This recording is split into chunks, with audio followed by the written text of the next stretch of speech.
Hello, Phil here from Wings of Pegasus and welcome to another analysis video. If you enjoyed this video, please give it a thumbs up and subscribe. So on the agenda tonight, we have Billy Joe Shaver and his son's on guitar here, Eddy, and they're going to be playing through Georgia on a fast train. So let's get these two up on screen and see how they get on.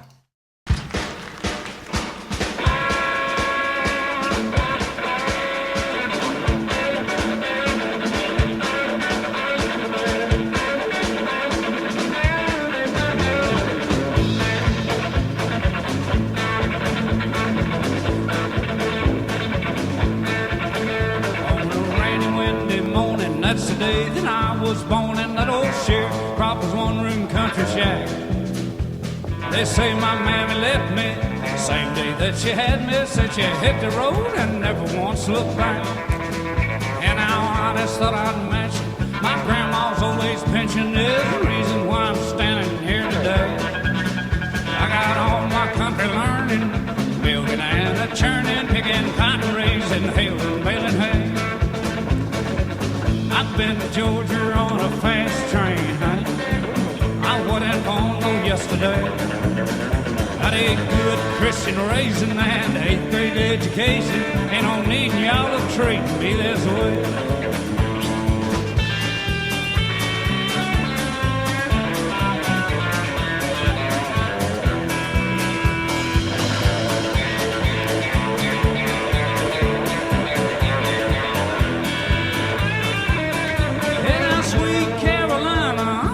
I'll ever find another woman put together like you are. Well, you're wiggling, you're walking, and you're big city talking. Your brand new shiny Plymouth ragtop car. And let's hurry up and wait in this world of give and take. Seem like haste, it makes for waste every time. I declare to my soul, when you have those ages roll, you better know I'm gonna get my share of mine. I've been to Georgia on a fast train, honey. I wasn't born no yesterday. Got a good Christian raising and 8th grade education. Ain't no need y'all to treat me this way.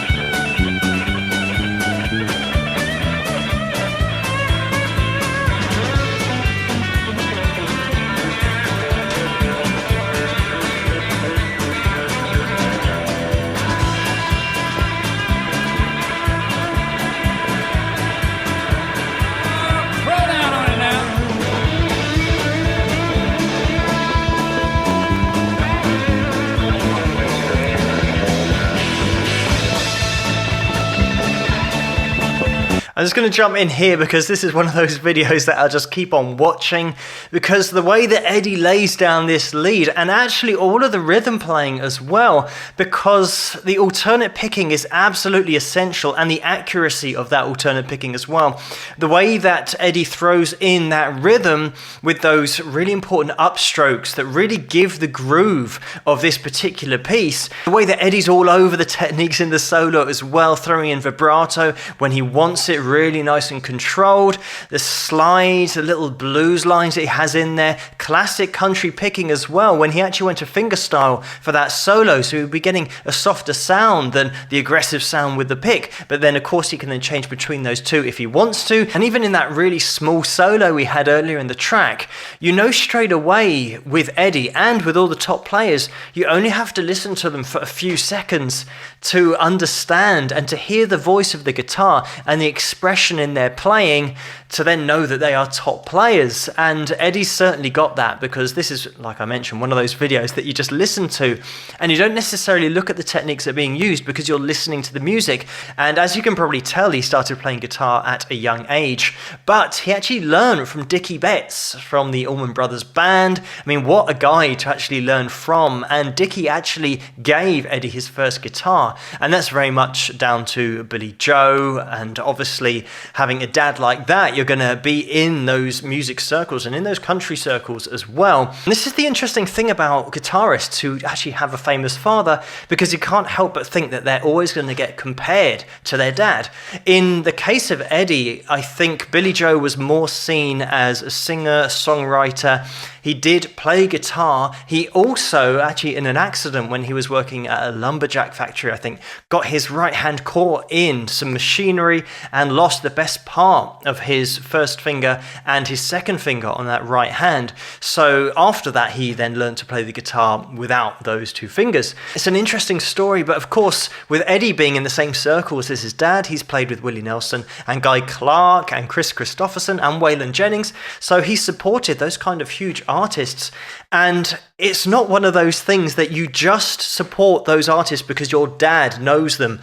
And this is one of those misconceptions that a lot of people have about players that have got famous fathers or famous parents. They think that they're only there because of who their parents are. And Eddy's the classic case of someone who's absolutely worked and practiced so hard in order to get up to the top level of playing. You do not support really top artists if they're just dragging you along. They're not going to have any dead weight in their band. While I'm on that theme, another name that pops up is Derek Trucks. His uncle played drums in the Allman Brothers Band, and his uncle was Butch Trucks.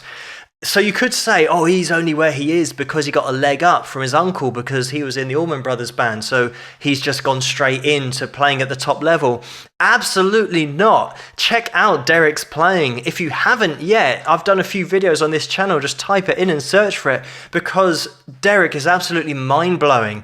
So Derek is absolutely top-notch, has absolutely put in the work, and it's not because of any family connections, in exactly the same way that Eddy plays.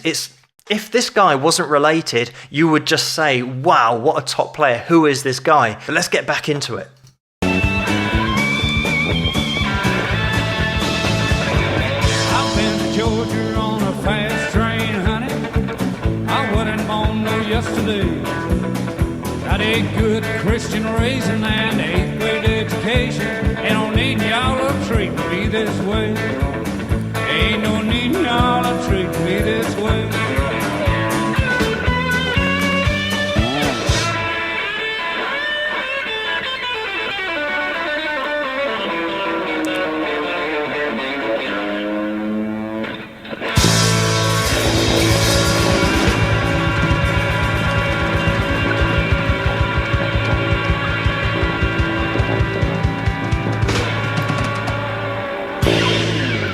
And there we have it.